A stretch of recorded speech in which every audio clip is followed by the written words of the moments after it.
नमस्ते बालमित्रांनो, आजच्या गोष्टीचं नाव आहे टिंकूची रात्रीची सैर. लेखन प्रीती नांबियार, चित्रांकन सोनल गोयल आणि सुमित सखुजा, अनुवाद मीरा जोशी आणि प्रकाशन प्रथम बुक्स. किर्र रात्र झाली होती. सगळीकडं हसरं चांदणं पसरलं होतं. मंगू शेतकऱ्याच्या मळ्यावरचे सगळे प्राणी गाढ झोपी गेले होते, एकटा टिंकू सोडून. टिंकू मात्र टक्क जागा होता. आई, मला झोप येत नाही, तो कुरकुरला. पण टिंकूची भुनभुन ऐकायला आई तरी कुठे जागी होती, ती पण गाढ झोपेत होती. मग टिंकूची चुळबुळ सुरू झाली, या कुशीवरून त्या कुशीवर. मध्येच पोटावर पालथा झाला, पुन्हा उताना झोपला. तरी पण टिंकूला काही झोप येईना. काय करावं बरं? त्याने जरा डोकं खाजवलं. मग टिंकू उठला आणि सरळ निघाला बाहेर, रात्रीची सैर करायला. पाहूया तरी रात्री आपल्याला काय काय दिसतंय, तो स्वतःशीच म्हणाला. बाहेर पडताच त्याने आकाशात पाहिलं तर काय, पांढरा शुभ्र वाटोळा चमकणारा चांदोबा त्याच्याकडे पाहून चक्क हसत होता. टिंकू खुश झाला. त्याच्या मनात आलं, वाह, काय मस्त आहे रात्र. दूर एका झाडाच्या टोकावर त्याला छोटे छोटे दिवे लुकलुकताना दिसले. त्यातला एक चमचमणारा ठिपका टिंकूला पाहून उडून खाली आला. मी आहे काजवा, अंधारात मी चमकतो, तो म्हणाला.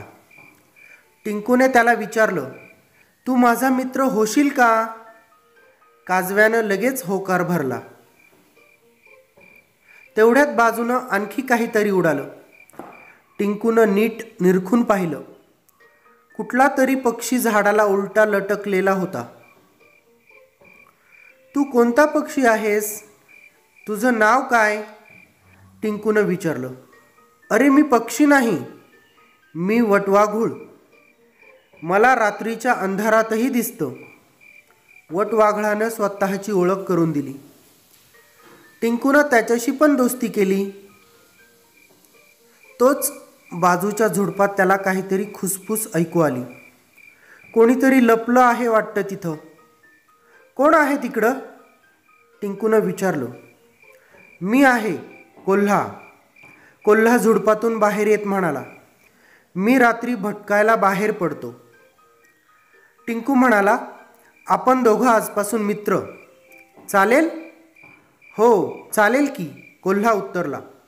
मान वळवून टिंकू पुढे निघाला तर दोन चमचमणारे डोळे त्याच्याकडे रोखून पाहत होते.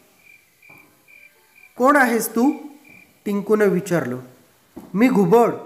रात्री मी माझं अन्न शोधण्यासाठी फिरत असतो, त्यानं सांगितलं.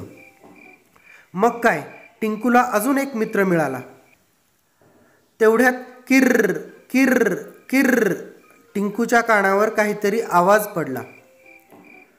कोणी आहे का तिथं? त्यानं हाक मारून विचारलं. मी रातकिडा. मी रात्रीच्या अंधारात किर्र किर्र करतो, किडा म्हणाला. टिंकूनं रातकिड्याशी पण गट्टी जमवली. नंतर मग काय विचारता, टिंकू आणि त्याच्या सगळ्या मित्रांनी मिळून नुसती धमाल केली. उड्या मारल्या, नाचले, बागडले, लोळले. आता मात्र टिंकूला जांभया येऊ लागल्या. मला आता झोप आली आहे, मी घरी जातो, असं सांगून त्यानं त्याच्या मित्रांचा निरोप घेतला. एवढे सगळे मित्र मिळाले म्हणून तो आनंदात घरी परतला. आईला बिलगून टिंकू म्हणाला, आई, रात्रीचं मुळीसुद्धा एकटं एकटं वाटत नाही बरं का. कितीतरी मस्त मस्त मित्र भेटले मला. आई म्हणाली, हो ना, हे तुझे रात्रीचे मित्र आहेत ना, त्यांना निशाचर म्हणतात. जंगली कुत्रे असतात ना, तसेच. या निशाचर प्राण्यांचं खाणं पिणं, खेळणं, काम सगळं रात्री असतं. दिवसा ते आराम करतात. तू मात्र आता पटकन झोप, म्हणजे मग उद्या सकाळी उठल्यावर तुझ्या रोजच्या मित्रांबरोबर खेळायला ताजातवाना होशील. गुड नाईट बाळा. आईनं टिंकूला घट्ट जवळ घेतलं. रात्रभर चांदोबा आपल्या लख्ख प्रकाशानं आकाशात झळकत राहिला. टिंकूला मग सकाळपर्यंत शांत झोप लागली.